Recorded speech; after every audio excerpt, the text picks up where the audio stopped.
Welcome to Simple Security. For this lesson, we're going to cover the mutual friend base attacks. If you are like the majority of people who have registered on social networking websites like Facebook, then you need to be aware of the security risks and privacy concerns regarding it, especially with Facebook's mutual friends feature. Researchers from Pitt's School of Information Sciences, University of Pittsburgh, has pointed out that Facebook's mutual friends feature can present security risks and privacy concerns. According to the principal investigator of study and associate professor of information assurance and security in Pitt's School of Information Sciences, stated, oftentimes mutual friends features have not been created in tandem with privacy setting designs, and inadequate thought with regards to security and privacy issues has been given. In addition, he said, with such a huge user base in such systems, a minor privacy breach can have a significant impact. Therefore, even though the intent of the mutual friends feature on Facebook was created to allow users to find new friends and connect with them, it also raises security and serious privacy concerns, as an attacker can use this feature to discover a target user's friend. When Facebook's privacy settings is customized properly, it can help in some degree to defend against attackers.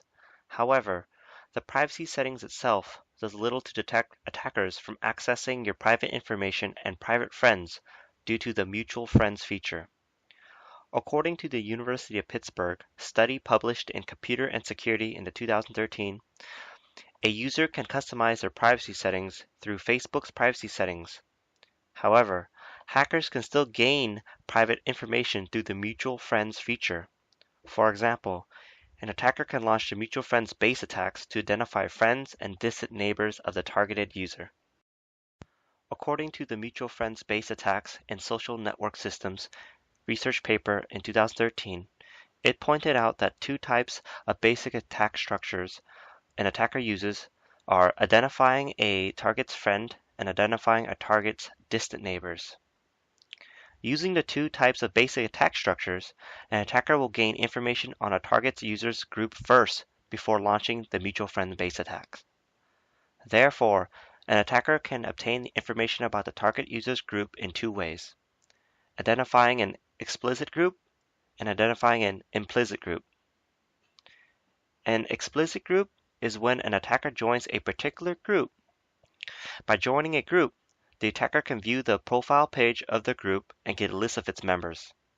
While an implicit group is when the attacker does not join any group, but he is able to identify his group using specific attributes through public search features. For example, the attributes could be work, education, location, interests, etc. The disclosure of private information, such as a user's friends list and distant neighbors, friends of friends, to an attacker can also put the target user at risk.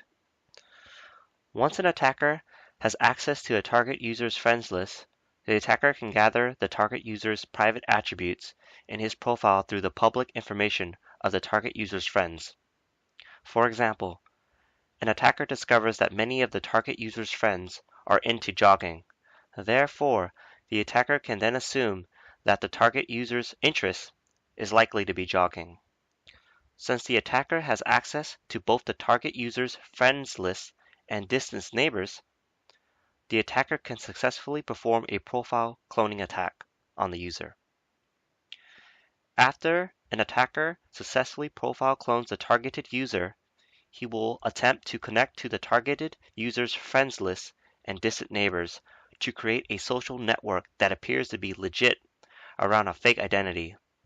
Finally, if an attacker is able to connect with the target user's distant neighbors before the target user does, the attacker can make the fake identity appear more authentic than the legitimate user. Researchers from Pitt School of Information Sciences, University of Pittsburgh, have identified three types of attacks on social network users, which are the friend exposure attack, distant neighbor exposure attack, and hybrid attack. Using computer simulation programs, the researchers demonstrated a friend exposure attack by identifying how many private friends an attacker could find on a specific targeted user. The process used in the friend exposure attack was also used in the distant neighbor exposure attack. The objective in this particular attack was to identify private distant neighbors from the initial target. The distant neighbors are friends of the target users, which is a 2 degree of separation. 3 degree of separation would be friends of friends of friends. The hybrid attack, consisting of both a friend exposure attack and distant neighbor exposure attack, was tested to see if the attacker could identify both the target's private friends and distant neighbors. As a result, they discovered that an attacker identified over 60% of the target's private friends in the mutual friend-based attack. Similarly, an attacker on average could find 67% of the target's private distant neighbors using 100 compromised user accounts.